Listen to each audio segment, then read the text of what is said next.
250 vote මෝටරයක් ආපු බයිසිකලයකට කොහොමද 1000 vote මෝටරයක් replace කරන්නේ? එහෙනම් ඒ ගැන හරියටම දැනගන්න වීඩියෝ එක ඉවරනකම් බලන්න. අපි යමු වීඩියෝ එකට. මෙතනදී මුලින්ම කරගන්න ඕන අපේ 250 වෝට් මෝටරේ තියෙන ටයර් එකයි ටියුබ් එකයි ඒකෙන් ගලවලා අයින් කරලා 1000 වෝට් මෝටරේට හයි කරගන්න ඕන. මොකද 1000 වෝට් මෝටරේ අපි බයි කරද්දී අපිට එන්නේ රිම් එකයි ස්පෝක් ටිකයි මෝටරේ විතරයි.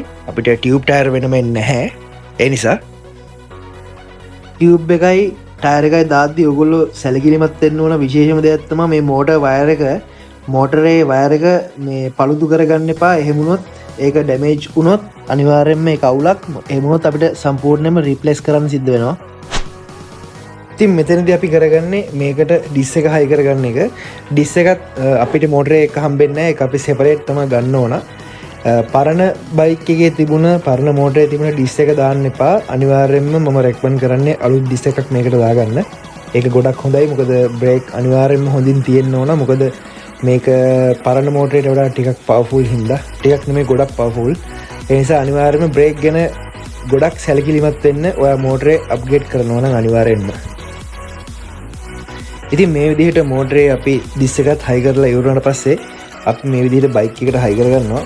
බයික් එකට හයි කරද්දී ඔයාලා සැලකිලිමත් වෙන්න ඕන තව විශේෂ කාරණයක් තමයි මේකේ වොෂර් යොදලා හරියටම චේන් එක එන පැත්ත ඇඩ්ජස්ට් කරගන්න ඕන. ඒ වගේම මේ ඩිස් එක එන පැත්තේ විශේෂයෙන්ම කැලිපරේ බ්‍රේක් කැලිපරේ ඕගොල්ලන්ට දාන්න පුළුවන් විදිහට බලලා හරියටම ඇඩ්ජස්ට් කරගන්න ඒ එන වොෂර්ස් වලින්.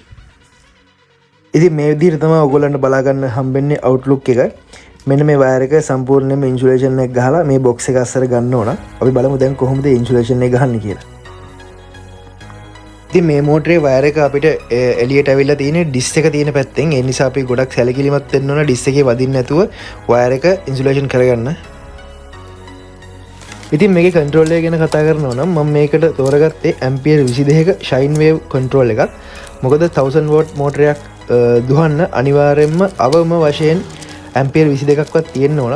මොකද මේකේ බොක්ස් එක අස්සර දාන්න පුළුවන් උපරිම සයිස් එක කන්ට්‍රෝල් එකකට තියෙන ඇම්පියර් 22 කන්ට්‍රෝල් එක. ඒකයි මම ඒක තෝරගත්තේ. ඉතින් මේක හොඳ කන්ට්‍රෝල් එකක්. මීට කලිනුත් මම මේ වගේ කන්ට්‍රෝල් ගොඩක් රීප්ලේස් කරලා තියෙනවා බයික් වලට. ඉතින් අපි බලමු කොහොමද මේක හරියාකාරව රීප්ලේස් කරගන්නේ කියලා. මේ තියෙන්නේ බයික් එකේ මෝටරේ එන හෝල් සෙන්සර්ස් වයර් ටික. මේක හරියටම කන්ට්‍රෝල් එකේ තියෙන විදිහට වයර් ටික බලලා හරියටම කනෙක්ට් කරගන්න. එහෙම නැති වුණොත් ඔයාගේ මෝටරේ වැඩ කරන්නේ නැහැ හරියට. හැම වයර් එකක්ම කනෙක්ට් කරාට පස්සේ පාස් ගන්න. මොකද එහෙම නැති වුණොත් ඒක ලූස් කනෙක්ෂන් වෙන්න පුළුවන්. ඉතින් සම්පූර්ණ වයර් ටික කනෙක්ට් කරගත්තට පස්සේ අපි මේකට ඩිස්ප්ලේ එක කනෙක්ට් කරලා ඒක පවර් ඔන් කරලා බලනවා මොන හරි එරර්ස් තියෙනවද කියලා. එහෙම තියෙනවා නම් ඒක රීසෙට් කරන්න පුළුවන් අපිට. ඊට පස්සේ අපි මේකට ඇක්සලරේටර් එකක් පිටින් හයි කරලා අපි මෝටරේ රන් කරලා බලනවා මෝටරේ මොකක් හරි සද්දයක් හම් කරන එකක් මොකක් හරි එනවද කියලා. එහෙම කිසි දෙයක් නැත්නම් අපිට හයි කරගන්න පුළුවන්. ඉතින් ඕගොල්ලන්ට පේනවා ඇති මෝටරේ කිසිම අවුලක් නැහැ. හොඳට වැඩ කරනවා. වයර්ස් ටික හරියට දුන්නා නම් අනිවාර්යෙන් මෝටරේ සුපිරියට වැඩ කරන්න ඕන. ඉතින් ඊළඟට අපි යන් මේක කොහොමද ඩිස්ප්ලේ එක අපි හැන්ඩල් එකට හයි කරගන්නේ. ඒ වගේම ත්‍රෝටල් එක කොහොමද හයි කරගන්නේ කියලා බලන්න. ඉතින් මේ විදිහට තමයි අපේ ඩිස්ප්ලේ එක හැන්ඩල් එකට මවුන්ට් කරගන්නේ. ඉතින් ඔයාලට පේනවා ඇති හරියම ලේසි පොඩි ඇණයකින් තමයි මේක තද වෙන්නේ. ඊට පස්සේ අනිවාර්යයෙන්ම ඔයගොල්ලෝ සැලකිලිමත් වෙන්න ඕන මේකේ තියෙන වයර් එක ගැන. මොකද වයර් එකට ඩැමේජ් වුණොත් ඩිස්ප්ලේ එක වැඩ කරන්නේ නැහැ. ඔයගලන්ට එරර් කෝඩ් පෙන්වන්න පුළුවන්. ඒ නිසා වයර් එක ගැන ගොඩක් සැලකිලිමත් වෙන්න. ඊට පස්සේ අපි මේ විදිහට ලස්සනට ඉන්සුලේෂන් එක ගහලා වයර් ඔක්කොම ලස්සන පිළිවෙලකට හදනවා. ඉතින් මේගොල්ලෝ දකින්නේ ඩිස්ප්ලේ එකෙන් එන අවුට්පුට් වයර් එක.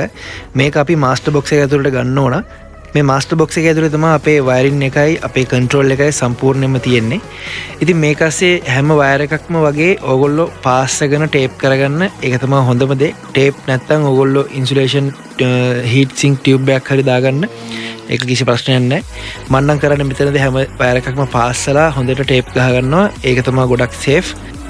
ඉතින් ඊට පස්සේ සම්පූර්ණ වයරින් ටික අපි ඇතුළට දාගෙන කිසිම දෙයක් දාරකටවත් අහුවෙන්නේ නැතුව අස්සර දාගන්න ඕන. ඊට පස්සේ අපේ මේ කවර් එකෙන් අපිට වහගන්න පුළුවන් අපේ මාස්ටර් බොක්ස් එක. රයිට් අපි මෙන්න මෙතනින් බයික් එක ඔන් කරගන්නවා බැටරියෙන්. ඊට පස්සේ පවර් ස්විච් එකෙන් ඔන් කරගන්න ඕන. රයිට් ඕගොල්ලන්ට පේන දේ ලස්සන ඩිස්ප්ලේ එකක් අපිට අවිලා තියෙනවා. ගියස් මාරු කරගන්න පුළුවන්. එකේ ඉඳන් 5ට වෙනකන් තියෙනවා. ඕගලන්ට ඕන එකන්න තුරට නිකන් දාගන්න පුළුවන්. ප්ලස් බට්න එක ඔබාගෙන හිටියහම ඔගොලන්ට ලයිට් එක ඔන් කරගන්න පුළුවන්. ඒ වගේම ආයෙ ප්ලස් බට්න එක ඔබාගෙන හිටියහම ලයිට් එක ඔෆ් කරගන්න පුළුවන්. රයිට්. ඉතින් ඔයගලන්ට පේනවා දැන් අපි ඇස්ලරේටරේ අල්ලලා අපේ මෝටරේ ඔන් කරගන්න පුළුවන්.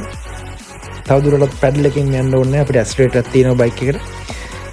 and මේ විදිහට ඔයගලන්ට පේන ඇති දැන් සම්පූර්ණම ස්පීඩ් එකකින් මෝටරේ කරගෙනවා. ඉතින් මේ වෙලාවේ බැටරිය තියෙන්නේ බයික් එකේ භාගයයි. ඒ නිසා තමයි ඔය ස්පීඩ් එකට යන්නේ. තවත් charge කරාට පස්සේ සම්පූර්ණ ස්පීඩ් එක 50කට එහෙන් වගේ යනවා. ඉතින් මේ වගේ තව සුපිරි වීඩියෝස් බලන්න අපිව subscribe කරන්න කියලා අපි ආදරෙන් මතක් කරනවා. ඒ වගේම තව කෙනෙක්ට බලන්න මේක share කරන්න. එහෙනම් මේ වගේම තව සුපිරිම වීඩියෝ එකක් අරගෙන ඉක්මනට වෙන බලාපොරොත්තු වෙමින් අද අපි ඔයගොල්ලෝගෙන් සමුගන්නවා.